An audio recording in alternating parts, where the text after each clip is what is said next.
Bonjour, le deux coups d'aujourd'hui est un très joli problème avec des changements de maths.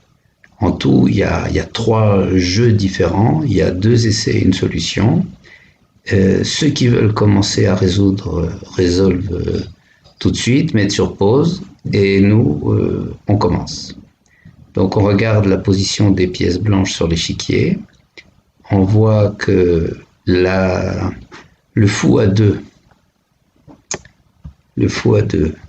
la tour à 5 sont embusqués derrière des pièces noires et donc ils auront de toute évidence un rôle dans la solution. La dame est aussi dans une position active, elle contrôle des cases.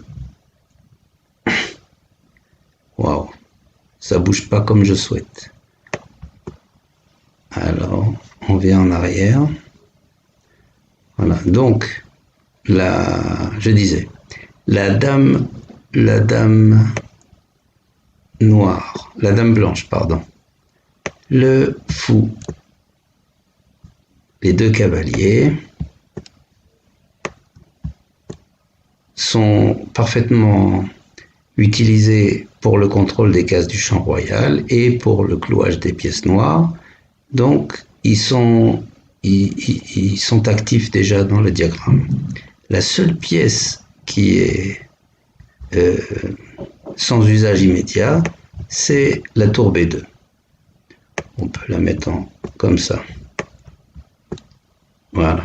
Donc la tour B2 n'est pas utilisée, donc on peut comprendre qu'a priori, on cherchera à lui donner un rôle plus actif, et vraisemblablement c'est la tour B2 qui fera la clé.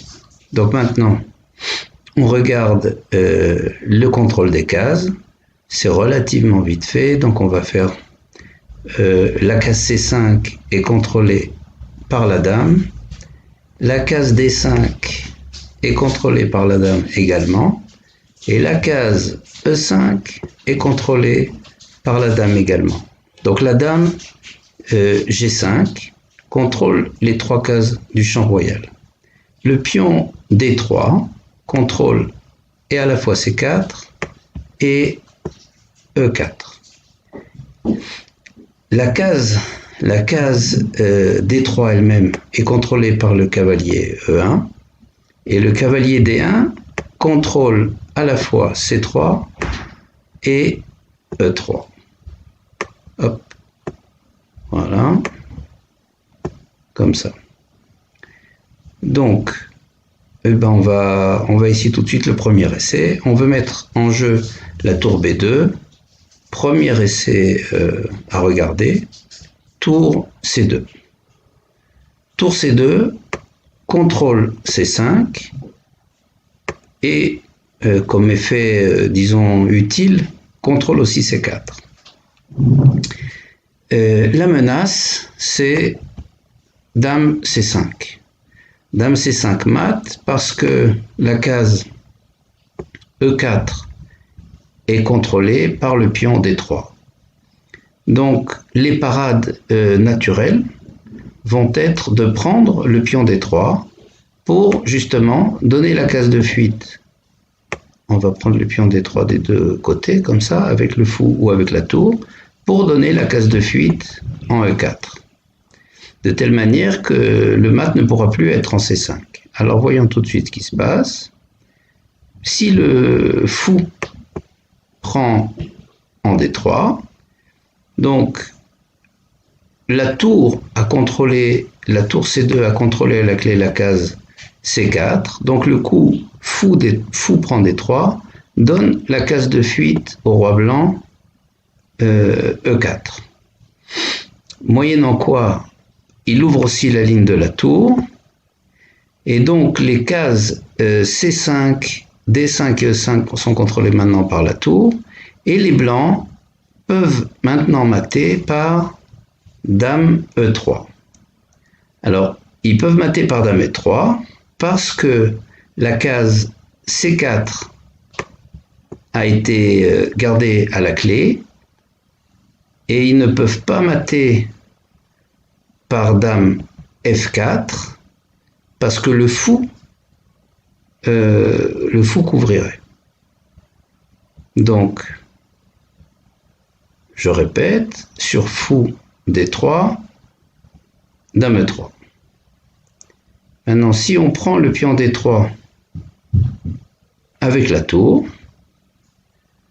donc si on prend le pion D3 avec la tour, maintenant la dame ne peut plus mater sur E3 parce que la tour capturerait, mais on peut maintenant mater avec dame F4. Donc, je répète de nouveau, sur tour D3, dame F4, exploitant le fait que le fou maintenant contrôle la case D5 et que la tour blanche contrôle la case C5. Donc, ceci était un essai. La menace était donc dame C5. La réfutation est fou G7, F6. Et donc, ce coup, tour B2, C2 n'est pas la clé. On va essayer tour B2, D2.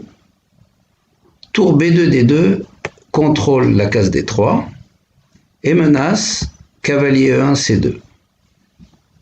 Donc, même remarque, on peut, avec les noirs, capturer le pion D3. Ça donnera comme case de fuite E4, la case de fuite E4. Et suivant les cas, on verra quel mat pourra être joué. Donc, on commence. Fou prend D3, qui donne fou prend D3, ouvre la ligne de la tour et donne en fait deux cases de fuite, E4 et C4. Et donc, avec la dame, on ne peut plus mater maintenant avec la dame sur E3 parce qu'il y aurait la case de fuite C4, qui serait une fuite. Par contre, on peut mater par dame F4 parce que le fou est cloué. Et si,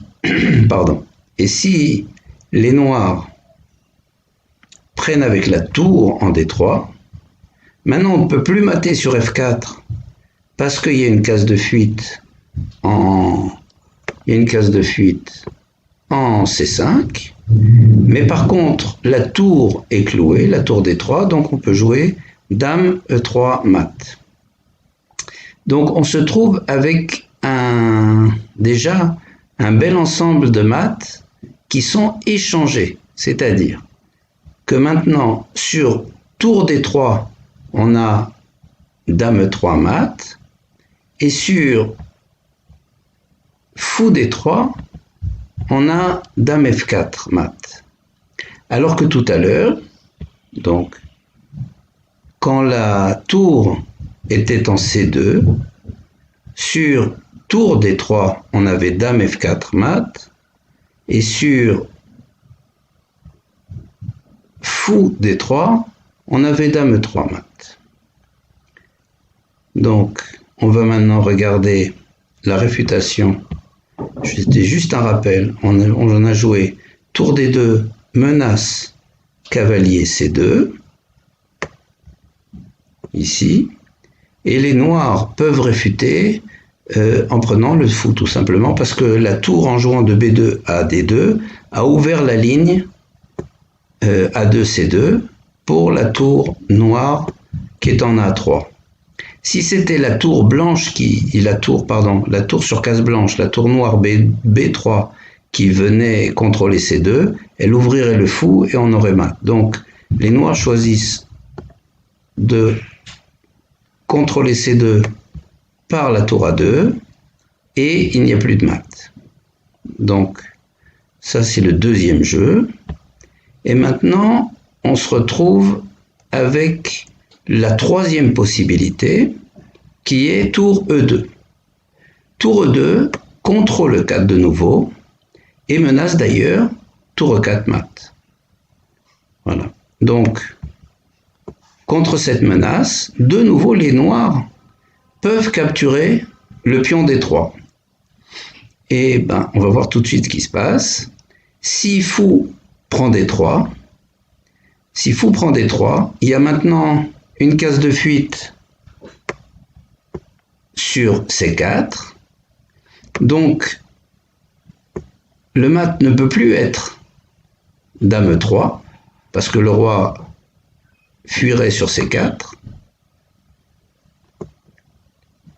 Et le mat ne peut pas non plus être sur F4, parce que le fou n'est pas cloué. Donc, quel est le mat? On profite de l'ouverture de la ligne de la tour sur C5, et on peut mater maintenant par dame. On peut mater par dame C5, parce que la case E4 a été contrôlée à la clé. Et si c'est la tour qui prenait en D3, et bien maintenant, donc le fou a été ouvert, donc il n'y a pas de case de fuite, mais néanmoins, la dame G5 ne peut pas mater en F4 parce qu'elle doit encore contrôler la case C5, et elle ne peut pas mater non plus en E3 parce que la tour n'est pas clouée, et donc elle se ferait capturer par la tour. Par contre, on peut maintenant mater par cavalier C2 parce que la tour E2 a contrôlé E4. Hop là. Bon.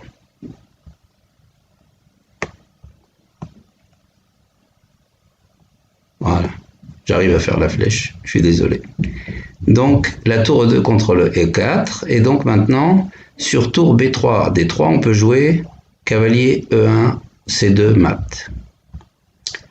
Voilà, je montre vite fait les autres variantes de mat, les autres variantes pour du jeu noir. Alors les noirs peuvent jouer cavalier D6 qui contrôle le 4, sur quoi on répond fou prend G7 mat.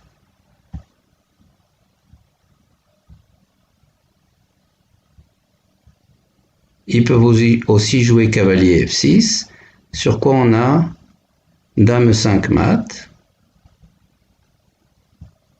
Et c'est tout. Donc, on a, alors oui, la chose à ne pas manquer, qui est tout à fait encore exceptionnelle, c'est de bien noter que quand on a joué la tour en C2, on a menacé mat par dame C5, et le coup fou D3 était une parade. Et maintenant que nous avons la tour en E2, sur le coup fou D3, eh bien, c'est dame C5 qui est précisément le mat. C'est-à-dire que le coup fou D3, une fois, a empêché, était une parade à dame C5, et une fois provoque dame C5. Et de manière similaire, quand on a joué la tour en D2, on a menacé de jouer le cavalier en C2, c'était la menace, et le coup tour B3 D3 était une parade. Et quand on a joué, donc dans le jeu réel, comme dans la solution, on a joué la tour en E2, le coup tour D3 s'est trouvé provoquant le mat cavalier C2. Donc de la même façon, la tour noire, le coup tour B3 D3, une fois empêche le coup cavalier C2 et l'autre fois le provoque. Donc on a à travers les trois jeux, donc entre les deux premiers essais, des mates échangées, dame F4 3 qui sont un instant, c'est popo.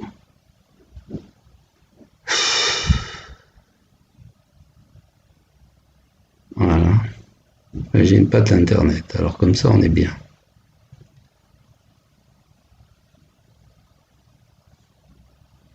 J'ai une panne d'internet.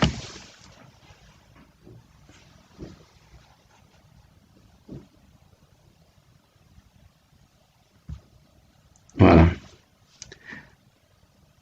Alors, je disais que entre les deux jeux, tour C2 et tour D2, on a des mates échangées.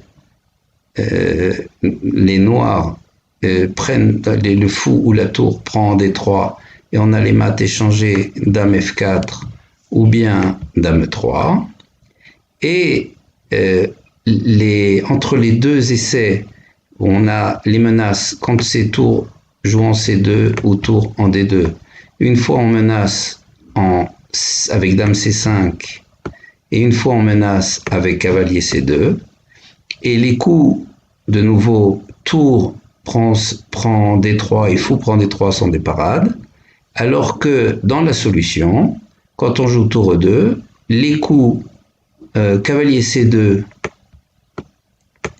cavalier C2 et dame C5 se retrouvent être les mates qui vont être provoqués par les coups noirs. Donc on a un ensemble de paradoxes, une géométrie qui n'est pas du tout facile à bien capter, et ben, c'est un problème absolument magnifique, et d'un auteur qui est décédé assez jeune, avant 40 ans. Et voilà, j'espère que ce problème vous a plu, et à bientôt. Merci beaucoup.